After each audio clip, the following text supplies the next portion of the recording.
關心你啊！我哋淨係關心我哋市民嘅生活，可唔可以因為選到你呢個立法會議員，從而提升我哋嘅生活質素？或者好多網友喺我個台嗰度留言，就話而家呢去睇醫生呢，特別是呢去政府醫院呢門診呢，唔知由50蚊啊加到250蚊，嗰啲藥費呢又加咗好多。但係喺成件事裏邊呢，係冇立法會議員呢質詢政府或者醫管局。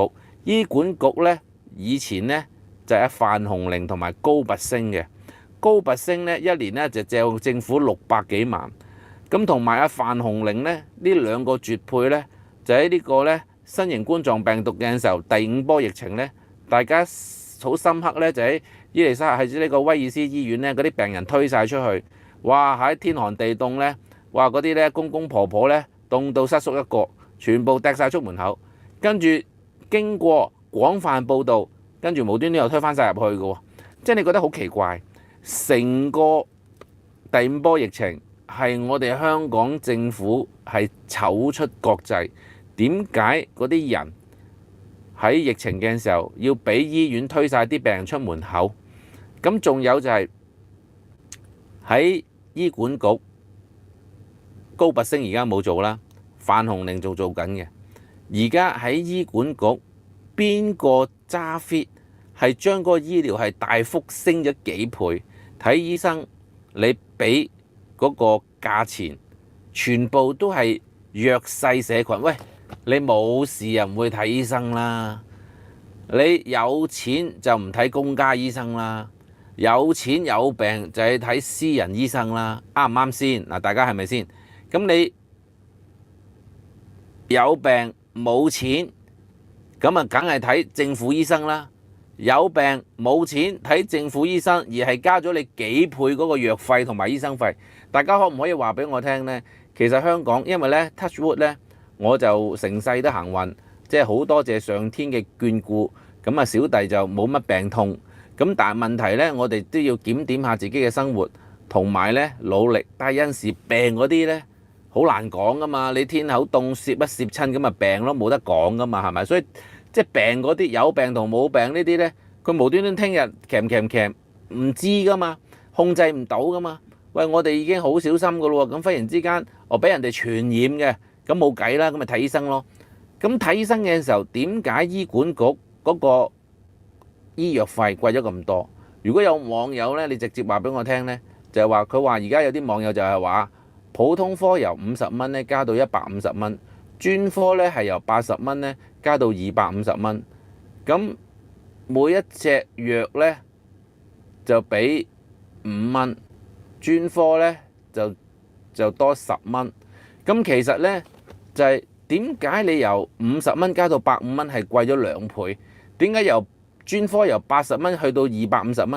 呢啲點解冇立法會議員出聲？我想問下陳家珮，你作為一個代議士，收納稅人嘅錢，收人工，喺我哋弱小市民裏邊，我真係唔知道嗰啲醫療費貴咗咁多啊！我真係唔識。咁啲網友話俾我聽嘅。咁我想問陳家珮，你有冇喺呢件事上面質詢過政府？點解嗰啲小市民，喂，有錢係睇私家啦，有錢係睇養和啦，冇錢係先睇公立嘅啫嘛。咁我已經咧睇公立醫院咧要排期排好耐噶嘛，因為有錢都話睇私家咯，冇錢係睇養和，冇即係有錢係睇養和啦，冇錢係睇公立啦。公立冇錢仲要排好耐，咁排好耐嘅時候，你仲要加咗幾倍價錢。咁點解我都聽唔到有立法會議員係質詢政府或者有關醫管局？我哋點解啲係嗰個睇醫生嘅費用係貴咗咁多啊？係嘛？點解冇人講呢？喂，好似垃圾徵費、安全帶事件過咗，如果唔係有人踢出嚟，喂，而家就好似呢個醫管局呢，你睇醫生貴咗咁多呢？點解無情情貴咗咁多，又冇人出聲喎？大家有冇覺得好奇怪呢？點解會？香港係以民生為主噶嘛，即係我哋其實咧市民遇到啲咩？好啦，大家好啊，大家好，唔好意思啊，因為咧我而家喺大陸，我喺新會啊，嗰個數據咧可能咧係冇晒，導致到咧可能上網好窒，咁所以我就今日就係講咧，唔好意思啊，今日就係講咧我哋香港有良心嘅立法會議員，佢急市民所急出聲，反而就俾各大嘅媒體話要搣柴，跟住俾啲政黨邊緣化，三朝元老出聲都俾人趌，咁嗰啲新人仲出咩聲啫？跟住阿李慧瓊呢就話呢組隊去北大人嗰度學習，其實我都唔明佢學咩習，即係而家我哋香港一國兩制，我哋係要代議士嚟監督政府噶嘛，唔係要你哋淨係出糧噶嘛，大佬全部都唔立會冇聲音出糧，咁所以今日呢，我就講多幾句，我哋就要停播噶啦，因為冇辦法嚇。